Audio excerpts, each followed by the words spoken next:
The finals is a game where you can do this and this. Do I need to say anything more? Okay. You better buckle up, bitches. I drew a frag. Back up.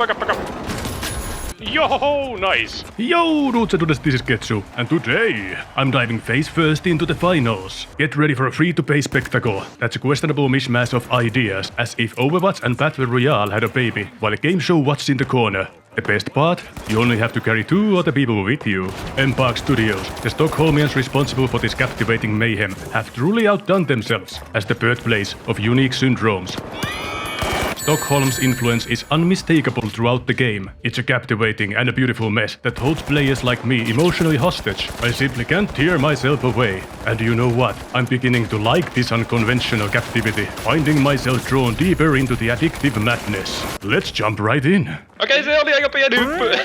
Mä tippuin alas. The game starts with a cool opening cutscene that I totally skipped, so now I'm clueless about what's happening. But worry not, I've got my guesswork game on point. The game thrusts you into a far dystopian future, where people actually get paid to play video games. I know, it's awful. It's like getting paid for making video game videos or something. As if that requires any skill. Here, I'll prove it to you.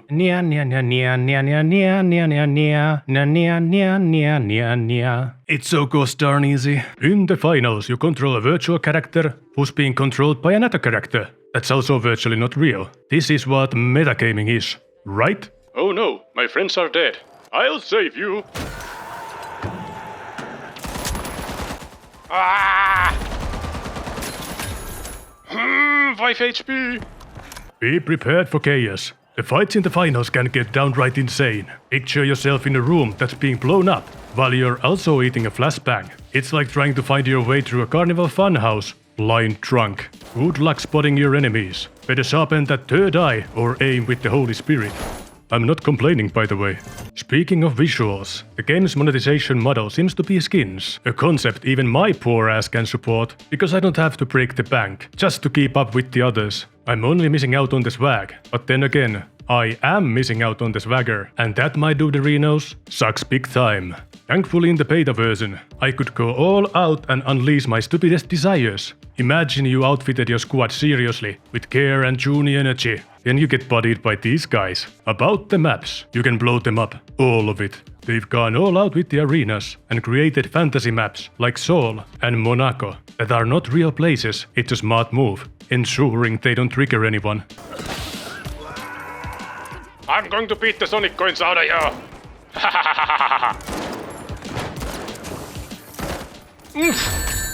There we go, didn't even break it. Ah! The game starts off with an epic team introduction, which is freaking great. Then your character just sprints out of the room and the action begins. I love it. No tedious parachute flights or glides. No looking for weapons. Just start and get into a scuffle as fast as you can. Your objective is to find a small safe, hang around it until you can steal it, then take it back to an ATM, jam it in and watch after it until the mess you made sorts itself out. The other teams will try to wipe you out and hijack the progress. Be aware though, if they succeed, the progress does not reset. The stakes are real. Ah, I'm hungry again. If the rock sled you're dragging starts lagging, don't worry, you can simply pick them back up, either with a defibrillator, or make them talk to your hand. That's right, everyone is able to revive a teammate, but the medium class has the tools for it. Speaking of classes, let's talk about the heavy, the beefy damage sponge fellas armed with big guns. And I'm not only talking about the weapons here, I wanted to unlock the shield ability to become an unstoppable force against those pesky light classes, but life got in the way, and I ended up about as sturdy as a paper towel in a hurricane. I couldn't quite prove if that shield could truly make me a light glass unaliving machine.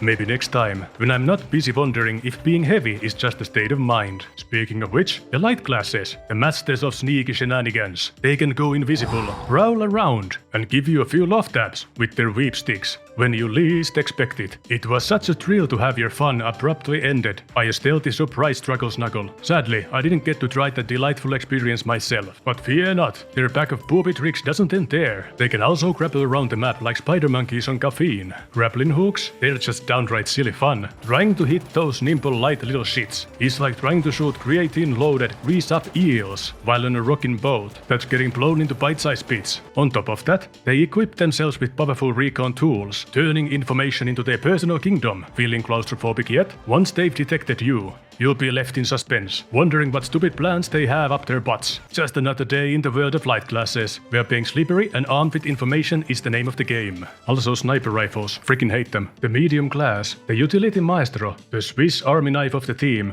armed with defibrillator for shocking comebacks, a healing beam for instant rejuvenation, and an array of movement options like ziplines and jump pads. They're the all-rounder extraordinaire. Need a check of all trades? Look no further. The medium class, delivering mediocrity with a side of versatility. Any member of the group has the power to cancel the queue. Next level. Now that's a feature every and all developers should implement in their competitive games. The party leader suddenly becomes a bathroom break enthusiast, and someone else is on a first-name basis with the pizza delivery person, while the queue is rolling. And just like clockwork, as soon as the game starts, we find ourselves short one teammate who is still at the door in Triton, a moon of Neptune, because that's how long it takes for them to come back. Every time! Now, the controls, they have a certain charm, feeling clunky just when life gets busiest, sprinting delayed by some wordless animations, reloading seemingly non-cancelable. What? I can't cancel reload. What the crap? Ah! I couldn't run. But hey, maybe it's a skill issue. And rooftop jumping? My brain must be in a different time zone, because I mistimed all of my jumps, slipping off roofs constantly. Bravo, controls, for adding excitement and unpredictability. Keeps me sharp. Next, the wonders of healing. Who needs eliminations when you can rack up points like a pro? It's simply marvelous. We should definitely encourage more of this in competitive games. You know, just to entice others to take on the noble healing duty, while I continue my glorious shooting spree.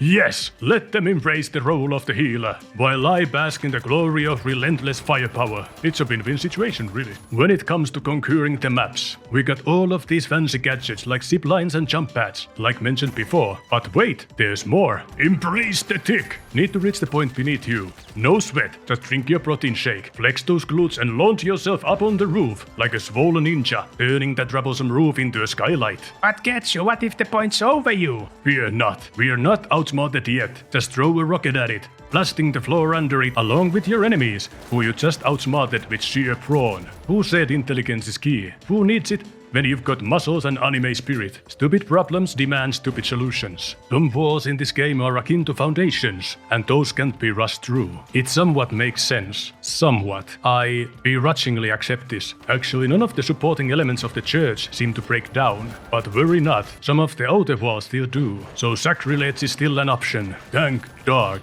I like to keep my church-going friends on the edge of their seats. If you ever find yourself being repeatedly outclassed by your enemies, here's a pro tip for you. Strategically die in a spot where your team can safely revive you. Why? Well, because if they can't help you, you'll be stuck watching them single-handedly demolish your chances of winning. Might as well take a leisurely run to the store and back for some delicious nachos, because that's how long it takes for you to revive on your own. By the way, if you ever try to put these walls down in a bind, just don't. Can I put these f***ing things down?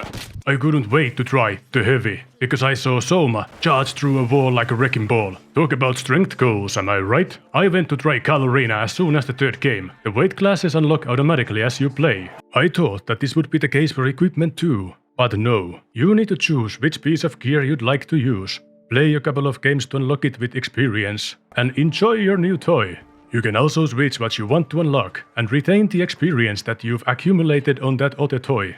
The only thing that I'd improve, I'd have it automatically unlock something, because I didn't know you had to choose something and played a ton of games without unlocking anything. Now I'm sure that this was implied somewhere, but I don't read tutorials or listen to them, so there should be a warning pop-up or something for us illiterates. A massive oversight if you ask me. Music. I didn't have music on. I'm afraid of getting a copyright strike, because everyone knows that big music corporations just don't have enough money. And dark forbid if them poor little greedy freaking gremlins miss on any of that. But explosions go boom, guns go daka daka, gadgets go vrrrr. I'm happy with that. Conclusions. Yeah, maybe more vertical abilities. Sometimes everything just stops, because you're looking for things that can take you up. But there's a balance to this too. If you overdo it, then there's never any time to cool down for those who defend. So add more vertical please, no rest for anyone! Here was this time, we were defending a point. Somebody tried to charge through a wall to get to an enemy, and in the process of doing that, he sent me down a floor, right into the hands of the enemy, while he himself experienced the power of gravity firsthand. Any game where events like this are possible, get my seal of quality. Overall, with the amount of choice we, the players, have, every game will be different, and you have to stay on your toes, because every situation has the potential to flip the table on you in an unexpected way. Wish I had more to say, but I didn't have time to go through all of the elements of the game, because I didn't realize the beta that I got to try would end in just a few days. In my defense, I was on a trip part of that time, and without adult supervision. In summary, the finals is a confusing mess, a rowdy roller coaster of mayhem and giggles, with its chaotic gameplay, unpredictable situations, and hilarious mishaps. It's a game that keeps you entertained and always guessing, so gather your friends, brace yourselves, and get ready to blow up some walls and charge head first into absurdity. Okay, aim to the right. Okay, I tried a little harder on this review. How did I do? If you wanna help this mod channel, you know what to do. Thank you for watching. See you next time, take care now. Bye bye then.